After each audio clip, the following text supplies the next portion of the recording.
What's up, everybody? This is Jose with Oakland Latinos United, aka Oakland Latinos Unidos, out here in the Bay Area with Illuminate, formerly known as Nasty Nate, and he was a rapper, or he is a rapper from Richmond, California, and we're out here because he's gonna tell me the story of his life and what he did in the past as a growing up in the streets of Richmond and getting into rap and growing up around gangs and growing up around the game. So without further ado, introduce yourself. Hey, what's going on, yo? It's your buddy Nate, man. They call me Illuminate. They used to call me Nasty Nate, or Dollar, N-A-Dollar-T-Y, N-A-Dollar-T-Y. That's how I spelled nasty, because I was a northerner, so I had to cross out the S. That's just what I did, you know what I'm saying? I'm no disrespect to the homies from the South and everything, man. I ain't on that no more. You know what I'm saying? Like I'm all about unity and not just raza. I'm about everybody, man. So where were you born and raised? So I was born at Brookside Hospital in San Pablo, California. The only other hospital was Kaiser in Richmond. So, you know what I'm saying? You had two options. And what part of Richmond were you raised in? Man, I was raised all over, man. When I came home from the actual hospital, moms and pops, they took me to their apartment over off Washington. They're down there at Washington School. They was like kind of towards Point Richmond at that time, but then they quickly moved to Garvin. So I grew up a huge part of my life on Garvin, man. Garvin, where Garvin meets Wilson, right behind San Pablo Avenue, right there. Okay, and also you said you moved around Richmond, right? Yes, sir. What other parts of Richmond, if you don't mind me asking? 23rd and Gaynor, 16th and Bissell, 4th and Barrett, 20th and Sanford. 29th and Nevin, 21st and McDonald. Where else was I at, man? On Calvin. Oh yeah, definitely. Talbot, man. That's where I ended up at. Man. Shout out to all my brothers, man, from Talbot, man. And they got to get it, my. And you don't mind me asking, what's your nationality? I'm Portuguese, Spanish, Guatemalan, white, Blackfoot, and Cherokee Indian, and a whole bunch of other stuff. I'm a mutt, homie. You're a gumbo. I'm a mutt. Hey, I'm a pot of gumbo. A pot of jumbo gumbo. For sure. And growing up in Richmond, what was it like growing up in Richmond? So I would say this is in the 90s, right, when you grew up? Yeah, for sure. I mean, bro, like, homie, I grew up when the Rodney King stuff was popping off, you know what I'm saying? Like, literally, me and my cousin, my cousin's Mexican, her name is Jennifer Reyes. Shout out to my prima. How you doing? Matter of fact, we're not too far from where she stays at now. But, me and her used to, because I lived over there off of Amador and Riverside right there. I said where Riverside School is? Yeah. Right on the side of the freeway right there. So I was staying there at the time, 5407 Amador, and she was over there, not too far. And so we would meet each other on our bikes and go on bike rides. But my mom and her mom shut that down. It was like, hey, man, just in case, man, it's popping off out here, you know what I'm saying? And it was like that for a big portion of my life. It wasn't just the Rodney King riots, you know what I'm saying? I was the only one that looked like this on my block, you know what I'm saying? Yeah. Wasn't no Mexicans on my block or nothing. I was the only person that was not black on my block. So, you know what I'm saying? What neighborhood was that in? That was in Pablo. Okay. That was in Pablo.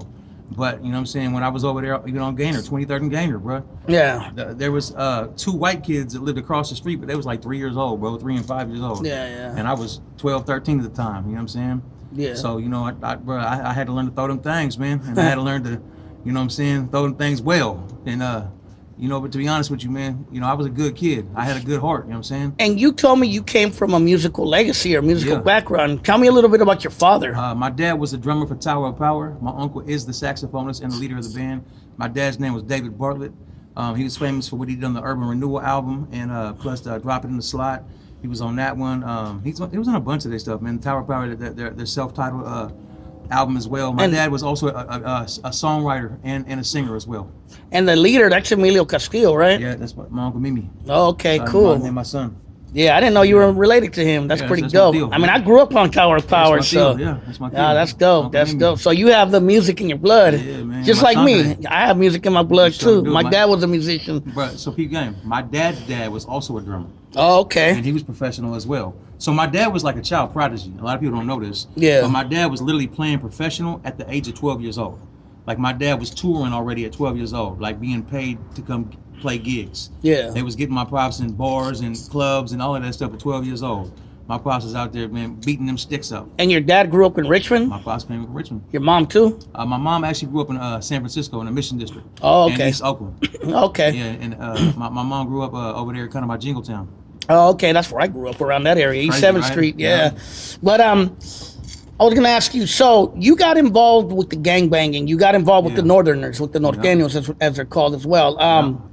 And Richmond is known as a Sureño stronghold, sort of say in Richmond. For sure. And I wanted to know how did you get involved with the Norteños or with gangbanging in Richmond? Man, just the people that I grew up with and the people that I grew up around was all Northerners. You know what I'm saying? My family was all Northerners. So it was like I ain't had no choice. That's what I was raised to do. You know what I'm saying? Like literally, even if I would have wanted to be on the other side, I would have got beat up. You know what I'm saying? Like literally, I can remember back since I was knee high to a grasshopper. Always, you know what I mean? Like my uncles, my cousins, all of them always having red rags. You know what I'm saying? Like I just remember just red rags always being around. You know what I'm saying? Ever since a kid, man. So obviously it was only natural for me to follow in suit. Which gang did you get involved with, if you don't mind me asking? Yeah, I got jumped in when I was 12. Okay? I was in 7th grade. That's when I was going to junior high. You know what I'm saying? I got jumped in at behind the Safeway. In what city? Of all places. Matter of fact, that was actually in Terra Hills. Okay. In San Paulo, Terra Hills right there.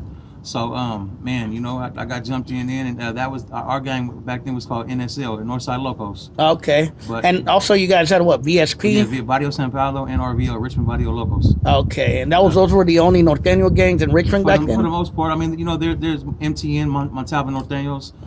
There was LHN, Leroy Heights Norteños. Okay. I mean, just little subsets here and there, but I mean, the main ones was VSP was probably the most popping. Yeah. Matter of fact, my uncles were the one that started it. Okay. Back in the day, the Martinez family. Shout out to Thizz. Richmond is known for having like VFL, RST, Easter Hill locals. Yeah. So what were the conflicts growing up in Richmond in a Sureño stronghold? How was that like? Bro, I mean, target practice. Yeah. You know what I'm saying? And it wasn't just us. We wasn't just the ones feeding them. I mean, they was getting at us too. Yeah. A lot of times, man, where we would, meet each other at was on 23rd Street. We would always end up clashing with them on 23rd, going to the burrito truck or something right there, top of the hill. Did you guys ever used to hit up like when Cinco de Mayo used to be cracking on 23rd? Bro. We used to always hit up Burbank, bro. Yeah. We used to always slide over there. Always. So it was funk on sight back then. Yeah, I mean, we used to go hunting, bro. Yeah. It's the same way they did to us, we did to them. Yeah. You know what I'm saying? Yeah, absolutely, bro. But I mean, cats be up. Cats get drunk, cats get high, cats get on. You know what I'm saying? And what they want to do, they want to slide. They want to go put in work, bro. And you got to remember, this is the 1990s. This is like the height of the gang stuff. 89 to 94 was crazy, bro. Yeah. I mean, that's a little bit before my time. Same in Oakland, Yeah, but absolutely. The whole, even EPA. Yeah. You know what I'm saying? But I came right after that. So I'm the generation after that. You feel what I'm saying? Yeah. But that's what I seen modeled.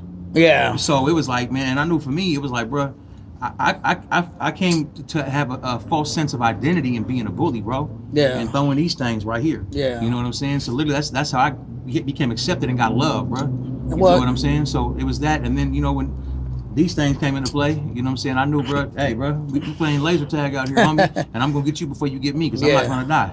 Yeah, and when we grow up, like, when you're young, black, brown, and even white working class, and you grow up in a poor environment, poverty-filled environment. It's more about economical than it is racial. Yeah. Most of the time anyways. Let's keep it a buck right now. You know what I'm saying? Like, a lot of people think that it's only, comes to, ethnicities. Nah, bro, it comes down to economics, bro.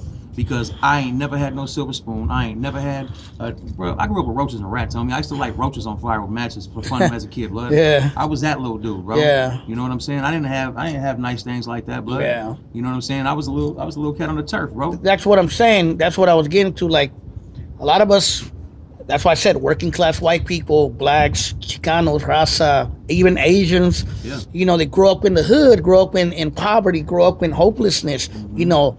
What other outlet do they have a lot of times besides gangs? It's, a lot of us, like, we don't want to live that lifestyle. We get put in those situations. Like me, I always wanted to go to school and educate myself. Right. You know what I mean? Absolutely. But, a lot of times I would get sunk into the drama of the streets, and I didn't want to. Bro, you become a product of your environment, bro. Exactly. And I don't care what nobody says, bro.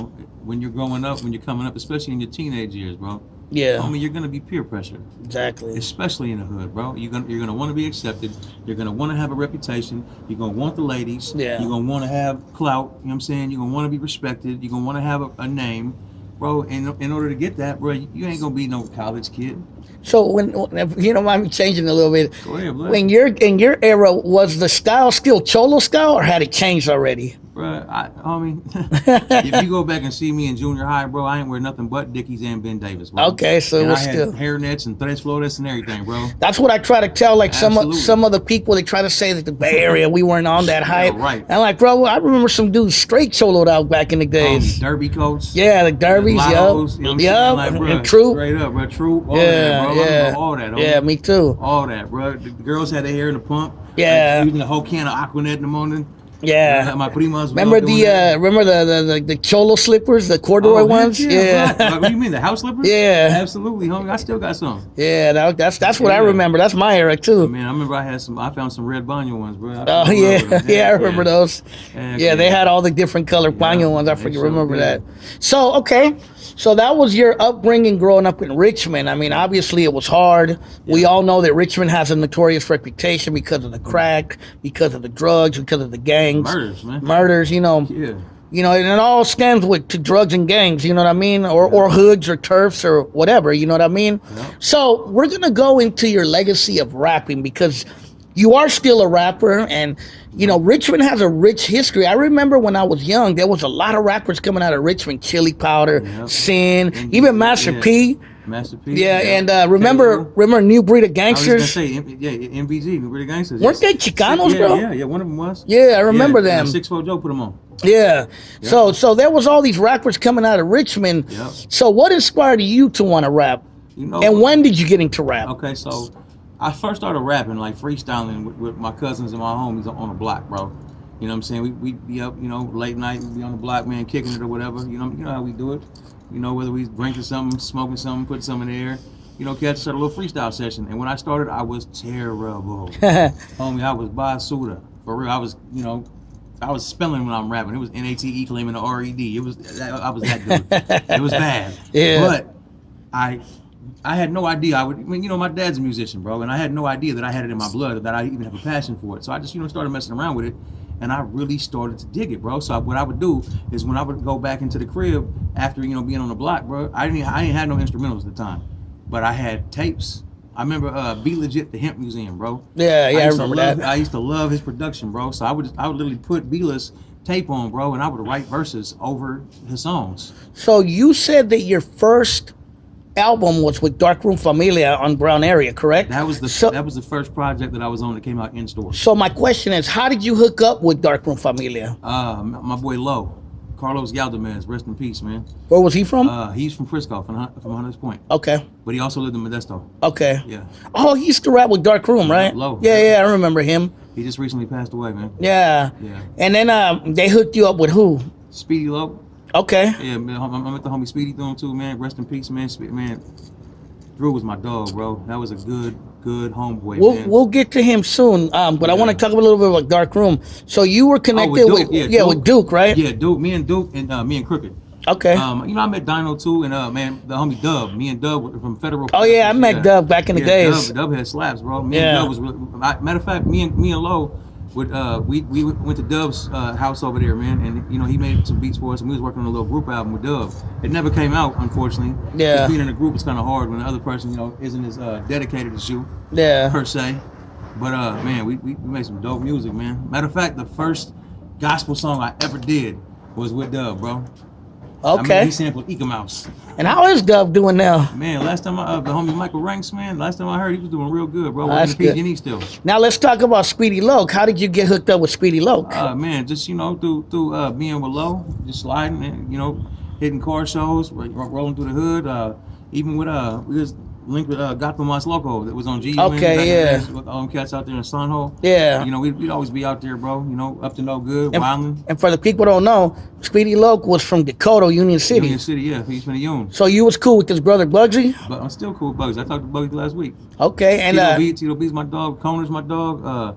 Yo Fun C Notes the homie, bro. Like I know all of them cats. How many songs did you record with Speedy? I think we did 2 or 3. Okay, because I remember you were on that one song, the Cali Thuggin, yeah. Cali Thuggin. And then how did you come about the project of the one I was telling you earlier? Iced Out? Yeah, Iced Out. Okay, so basically, I got a name really from rapping because I would freestyle a lot. So at parties or wherever, bro, like I would just, you know, I was TTG, man. I was trained to go. You know what I'm saying? And at the drop of a dime, I mean, I would just rip, bro. You know what I'm saying? Like I always kept it written up here. Like I was so passionate about music. It was always on my mind, bro. Yeah. You know what I'm saying? So literally, man, you know, I was at house parties, bro, and so I got a name. I got a name and some fame from doing that, bro.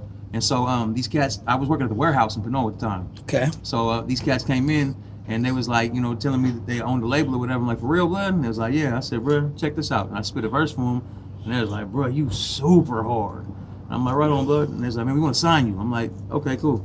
Yeah, right, whatever. Okay, I've heard that before. I've heard that 100 times. But literally, bro, like they was serious, bro. Like they came back with a contract and a check and everything else, bro. And how many, right. were you on the whole album? Iced Out, no, I was on a song with JT from In Too Deep was on the song, and then I was on 2 songs on that. Okay. But because I was a part of the label, what they wanted to do was put me on the cover as well to get more exposure. Okay, so you did a song with N2D with Player JT? I've done a couple songs with JT. Okay. With the homie Jaime Trago. Yeah. He's still around, Shout out to Player JT. He dropped an album recently. I grew up on them too. Baby Bash, Baby Beach, Latino Volcano Deuce. I just talked to Bash the other Beach. I call him Beach. Yeah, Baby Beach. I talked to Bash the other day, man. I got to call him as a matter of fact, but I talking to IG. But man, I rock with them tough, bro. I rock with Bash tough, bro. Like I was here with at the Baby I'm Back video shoot in Hollywood. Okay. With Akon, you know what I'm saying? Like, bro, me and Bash go way back, bro. So, with Darkroom, how many songs did you do with them? I believe we did 2 or 3. Okay. Yeah, for sure. Because the Brown area we did, and then I did one on Duke's album. Okay. That Kill 'Em Slowly album. How is Duke, by the way? Is he a cool dude? Last time Duke is cool. Duke is, you know, he loves movies. That dude's a movie buff, for real, for real. You know, Duke is a cat, man. That he's a unique dude, bro. Yeah, you know what I'm saying? But he's a cool cat. Jose's his real name. Yeah, he's a go-getter, bro. Like, he's a hustler, bro. He's a hustler for sure. He's a hustler, bro. He gave me the whole story of Darkroom Familia, and I did a video on it. I talked to him through IG.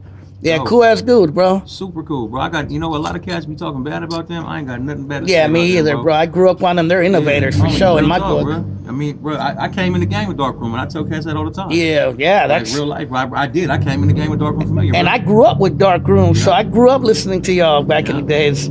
So that's how I met Key was through that. Was through the similar circle. So let's go a little bit past the original stuff. You told me that you got involved with Goto's Julio, with Thizz, absolutely, and all that stuff. How did that come about? And was that the last stuff you did before the change in your life? Man, I've been rocking with Goto's, man, for years, bro. I was in Texas with Toes when I was 18, bro. Okay. So, you know, we did a tour out there, ran into him. I called him up because we, you know, had met before, you know, through my boy Key. You know what I mean? My brother, Mr. Key, who I love dearly. That's one of my best friends, man. Yeah. Still to this day, man. I'll always love Key. Can't nobody say nothing bad about Key. Yeah, he's a Latino innovator in the Bay. Homie, Key's one of the dopest Latins to ever touch a microphone. Yeah, I don't care what nobody says, for sure. But yeah, man, Key done poured his whole heart and soul into this game, man. And I wish that he could have got more out of it, to be honest with you, man. Because I think Key is super duper underrated. Yeah. But you know, I met Toes through Key. I met Sean G through Key. You know, and me and Toes rocked out in Texas, man, and just formulated a relationship. And so, you know, I started rocking with him when he was still Black and Brown. Yeah. You know, I signed with him to Black and Brown. You know, I did a little label deal or whatever. And then I was with him when he made the switch from Black and Brown to Thizz Latin. So I was already on the roster. So I was one of the original artists on Thizz Latin. Yeah. So it was matter of fact. And what year was about this? What year was this about? The first 3 was Buddha Mac, Jimmy Rosas, and myself. Okay. Were the 3. And then there was another cat that came out there from Hunters Point, another Mexican cat. I can't remember his name right now. It'll come to me in a second, man. Forgive me, homie. It's all good. I can see dude's face right now. But well, what year was this about? That had to have been, let me see, because I got saved in 09, so that had to be like 06, 07. And you said right before you got saved, you had made a lot of albums and a lot of music with a lot of people. Yeah. Can you elaborate on that real quick? Yeah, I had an album done, man. I had Fabulous, The Game, Snoop Dogg, E40, Baby Bash, Chingo Bling, Sibo, Andre Nicotina, Jacka. Every mob figure was on that thing, man. You know, I had pretty much anybody and everybody who was somebody in the Bay Area. San Quinn, Messy Moore was on that thing. Ryder J. Clyde, Johnny Cash. Yeah. You name it, man. I mean, it was just, I had an album that was, full of heavy hitters, bro. And you said it never got released, right? Nah, bro. When I got saved, bro, I deleted it all. So, basically, that's gonna be the part 2. This is the first part of the video with Illuminate, formerly known as Nasty Nate, also known as Nastalino, right? Yeah. But if you could tell, this Nastalino. dude, he got a deep history in the game, in the rap game, in the street game, representing that Richtown Califas. You feel me? And thank you for doing this part 1 with me, man. It's glad we hooked up, man. Man, I appreciate you, bro. You feel me? But part 2, we're gonna talk about how you got saved, and it's a really, really deep story, and it's similar to my story in some ways. For sure. And we're gonna talk about what you're doing now. So, any last words before we get off? Hey, man, I tell y'all what, y'all got a little snippet tonight, man. Come rock with us on part 2, and I'm gonna show you where I'm from. I can show you better than I can tell you. You heard? Salute. All right, take care. Take care, Nate. You too, family. This is Oakland Latinos United. Hopefully you like this interview. Over and out.